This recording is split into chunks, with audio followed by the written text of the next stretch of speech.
sun setting in the ocean. And you're saying I'm making an error. Yeah. Of what kind? A descriptive error. Which is what? Error, What is the error? to say that it's setting in the ocean when it's actually just setting. Did you see it setting in the ocean? No. Where was it setting? It's called the sunset. Where was it setting? What do you mean? It's going I'm out speaking of English. view. It's going out of view. Yeah, so it's setting. It's going out of view. Okay, what is sunset? It's when In the English sun, language. It's when the sun goes over the horizon. Right. So, did you witness that going down over the horizon? How do you mean? Yes, you did.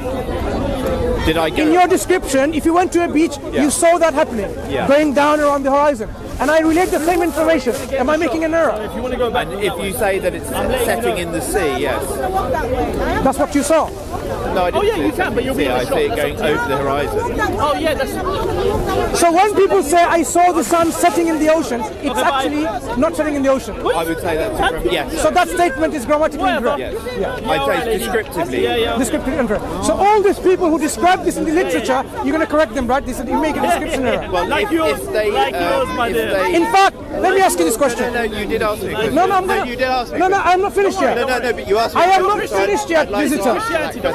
No, not yet. No, I would Does like the sun ever set? take it easy. Take it easy. Well, So you made an error. no. Does the sun ever The set? point that you asked me is that No, this is answer an that error question. Does the sun ever set? in relative terms. No, does the sun ever set? So you made an error by saying the sun sets. So what I would say, So why did you make the error? it's relative. No, relatively. Why did you make the error? It's your way out because you couldn't prove Sorry, it. but Okay. you're not actually listening. You've asked me a couple of Hang on, questions. hang on. And one of no, Visitor. you've asked me one. Okay. No, you've asked me a question. What time is sunset tomorrow? You want to talk to me, my dear? You want to debate? You want to debate on camera? You've got a location. Hang on. Sunset tomorrow will be at 15:53. It got it wrong, right? It's an error. Well, it depends what you're talking about. You've got a location service that gives you more information. Visitor, as you want to describe yourself. So when the newspaper, That's it. when online somebody says sunrise and sunset, they're making all error. They're all errors. You're good, my dear. Well, I said to you, but you won't give me a chance to actually. Excuse me. Is that there? No, Did they make an error? No. Can you just, if you just let me finish slightly what I'm saying, I'm suggesting to you that if everyone makes relative errors in the way they describe things. Sure. But if you are saying that a particular piece of literature is perfect, then that error shouldn't take place. So there's differences in relative errors. So lots of people can make slang descriptions of how things work or how they don't work. When you looked on your phone what time the sun set, it has background information which gives your location service, because actually the sunset is setting all the time, isn't it? It doesn't set to 5:53 here, 4:53 here, whatever it is. It's actually setting everywhere, and in essence the sun is just the sun, isn't it? It doesn't disappear. So you there's accept. relative. So you accept that this is not an error, even though it says sunset. No. I'm saying to you that we make all relative descriptions, and they could be technically seen as errors or not. But what I would say is that it's a grammatically descriptive error to say that the sun is setting in the sea. The error in your description right now is this. When the Quran describes someone's perception, how they perceive the sun setting, you're saying it's an error. You should ask Dhul Qarnayn why he's making that assumption. Why? Because he's actually seeing it. So it's a perception of Dhul Qarnayn. If you saw, and you said, I saw it setting behind the trees, and somebody says, oh, it's an error of a description, then perhaps you need to be real open to understanding of how language works. How language works. Can you quote me 1883 then, where it says in the Quran, in your best... It says very clearly, وَجَدَ عِنْدَهَا تَغْرُبُ. He found it going down. He found it going down. So in his perception, that's how he saw it. And the Quran is simply describing it, and yet you consider it to be error. I have to say, really, I mean, you have to do better than that. Why would, if you've got any water source, a puddle or anything, then effectively you could have a perception of the sun setting in any kind of reflection. Why would you even bother putting that into? I find it strange the way you... Because it's a place. I find it strange the way you look at a text. When the text gives you description of an event that happened, you are saying, why is it like that? It should be like this instead. Quran describes the events, the journeys of a person called Dhul Qarnayn, the two-horned ones. He went east and he went west. He went to different people and how he interacted with the people. You were saying, oh, why did he discuss with these people? He should have discussed with the Europeans. That's your problem. When the Quran says this particular individual went to a place near sunset, so he was there when the sun was setting. And where did he perceive in his perception the sun was setting? In this hamia. Yes? What's that mean? In the spring. He saw it going down in the spring. You are saying, oh, this is an error. I mean, I have to say that not only your understanding of literature is very weak, as well as understanding in common language when people describe what people saw when they narrate it back. So if you consider this is an error, then I have to say really you need to deeply reflect on your life, deeply. Because the Quran says, have they not considered the Quran with care, with utter, deep reflection? If you did, you will find no discrepancies whatsoever. That's the challenge of the Quran. You look at the surface and say, oh, it's an error.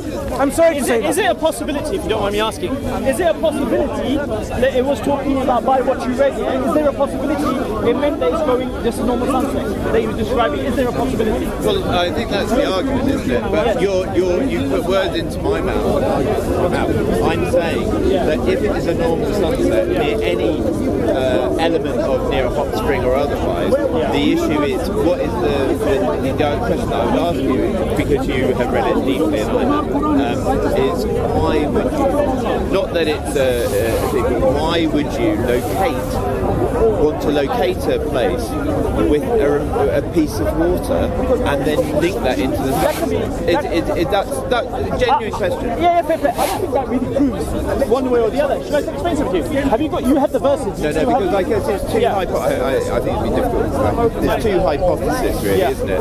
There's one that would be the argument that this is a literal situation of the sun setting a place in the world where it sets, and that's a description of it. And there is a people around that people. So it's a very meaningful place, the exact place where the sun sets. That's one hypothesis, which would be an argument, which is falsifiable. And the other argument is that it's just a sunset near a pool of water. Okay, and do you have that other verse? I just want to show. What the Quran is simply saying, in his travels, he came then, when the sun was setting, he came to a place near sunset, right?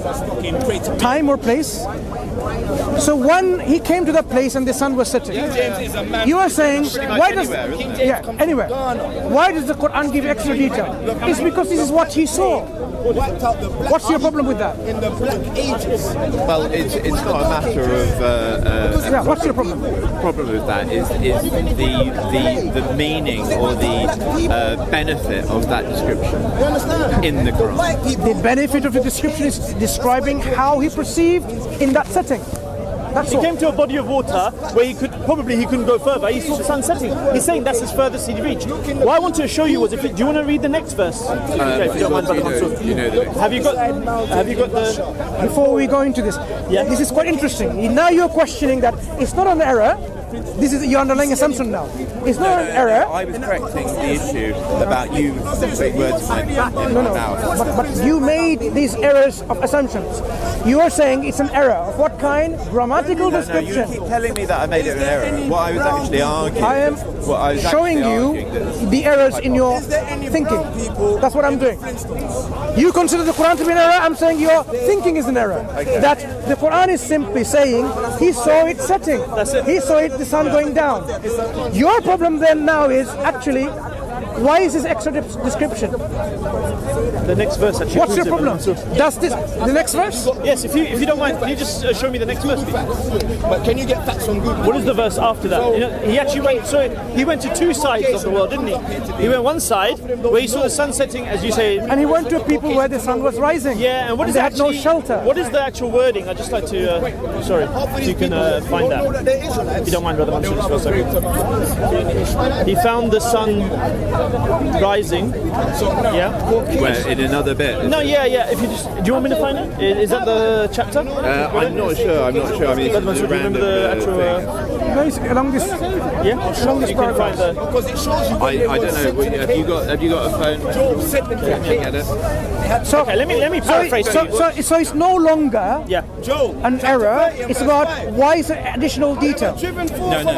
The question was the question that people might have is that it's either an error in saying that the sun does actually set into a Pool of water. hot spring. Because people are not. Yeah. The people who think that is because they're not thinking properly. Exactly. I don't know, but I'm explaining the two. Yeah, fine. Go ahead. Right? Go ahead. That's one hypothesis. Yeah, so you can get rid of that easily. Well, They're not reading it properly. Let's see the next one. and then the other hypothesis is that it's just a random place with water, sure. which could be pretty much anywhere in the world. Okay, sure. And the next part, Helpful description. I'll just explain the next part. Go. But it's not an error. Yeah, and the next part, and I'll paraphrase it for you, yeah? And when he went to the other side, he found the sun rising over a people. Okay? Now, by the logic that you're going by, or anyone would go by with this thing, yeah? Are we saying here that the sun is coming out the heads of people or coming out of from a people? Do you see my point here? Do you see my point here, though? Could we really logically have those two hypotheses? I mean, seriously, you go to one side of the world, you see the sun setting, yeah, behind a pool of water, whatever, a sea, yeah, or a lake, whatever you want to refer it to, yeah. Now, in a pool, okay, fine, in a pool. Now, on the opposite side, he goes and he finds the sun rising over a people. Are we going to actually really entertain two hypotheses here? The one is there's a people who are living there and he sees that the sun is rising when he got there. Or, just one second, I'll just finish off. Yeah? So we arrive and we find a village and the sun is rising at that side where the extent of where we reached. Or are we actually going to entertain a second hypothesis here, and that is the sun rises from behind these human beings, from the backs of their heads or something. Do you see my point, my friend? Can you clarify? Is that fair? But did you understand that hypothesis? I understand, but can you clarify to me where there are people where the sun doesn't rise from behind them? Fair question. Check this out. If we're riding in that direction, can you see people here at the moment? Are there any people here at the moment on that field? None.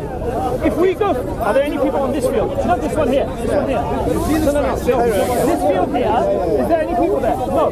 Now, if we continue, and especially if we're talking about back then, you would find masses of land where there's no one there. Yeah. Is this fair? Yeah. Okay. So we come to a village, or we come to a place where there are people.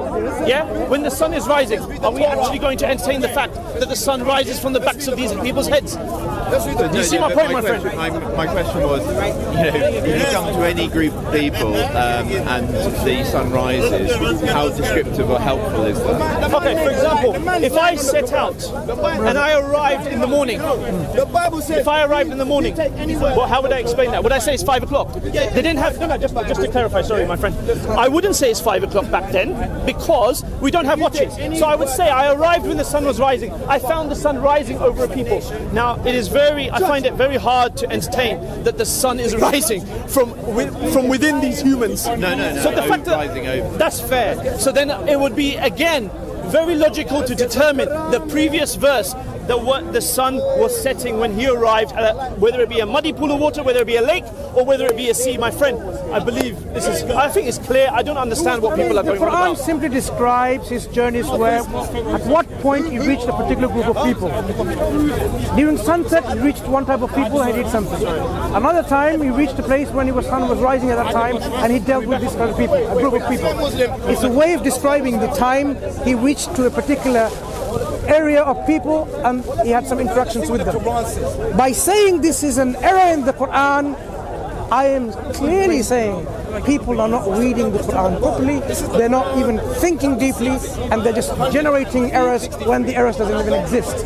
That's all. I guess the reason why that happens is because people are considering that perhaps at the time people had a more magical view of where the sun set or even the earth being flat, and so therefore the context, although it seems ludicrous from a 20th century, 21st century mind, it may be within that context different. And that's where a 20th century mind reading the Quran, when the Quran doesn't say the earth is flat, and he's just simply saying this man journeys. Look, what people try to import in their own thinking, errors and contradictions when reading the Quran. For these people, Quran says, reflect deeply, ponder on the Quran deeply.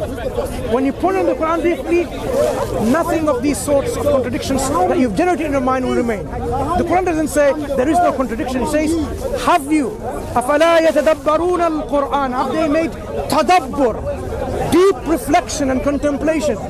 They would have found that there's no discrepancies whatsoever. So this discrepancies is in the mind of superficial reading. That's all I'm arguing. Superficial reading, you can believe in anything. Oh, the Quran says like wonderful, astonishing. Here's another two hypotheses: is that there potentially are some errors in the Quran, such as no.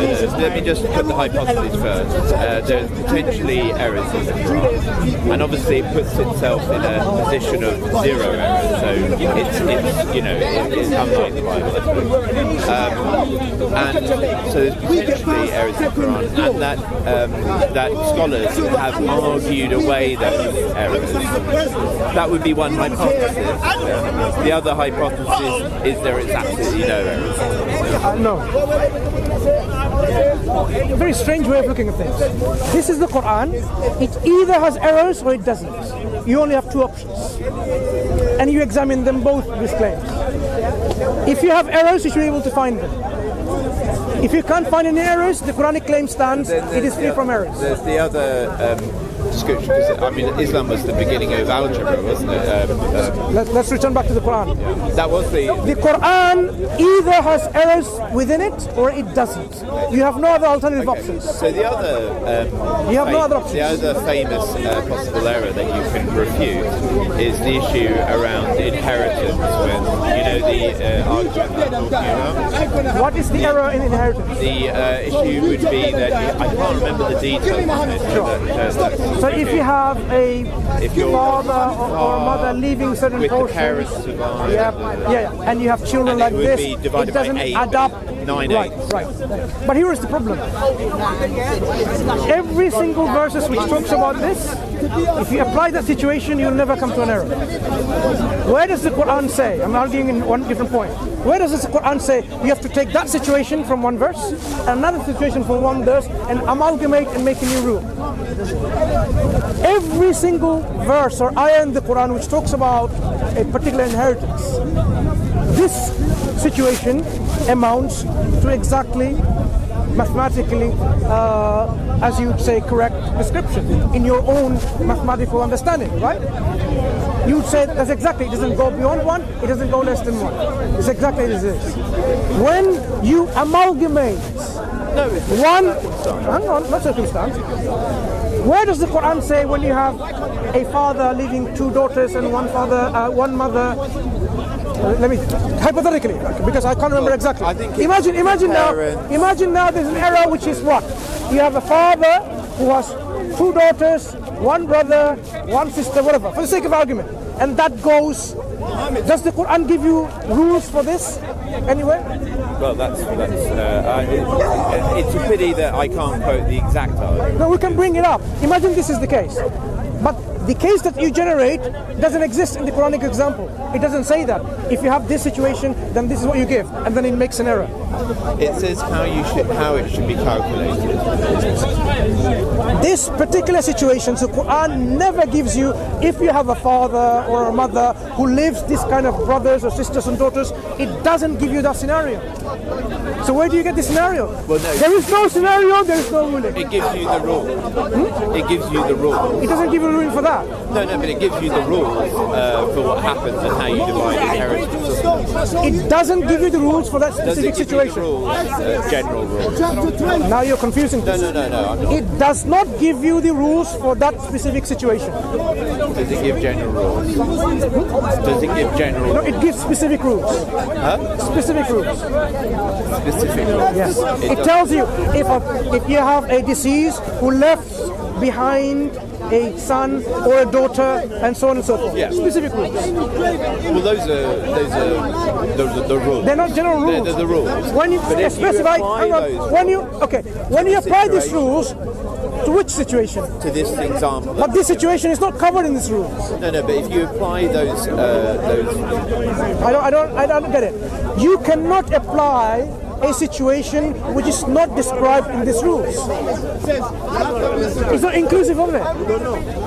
so the Quran doesn't explain the situation of how you would divide the inheritance in that situation.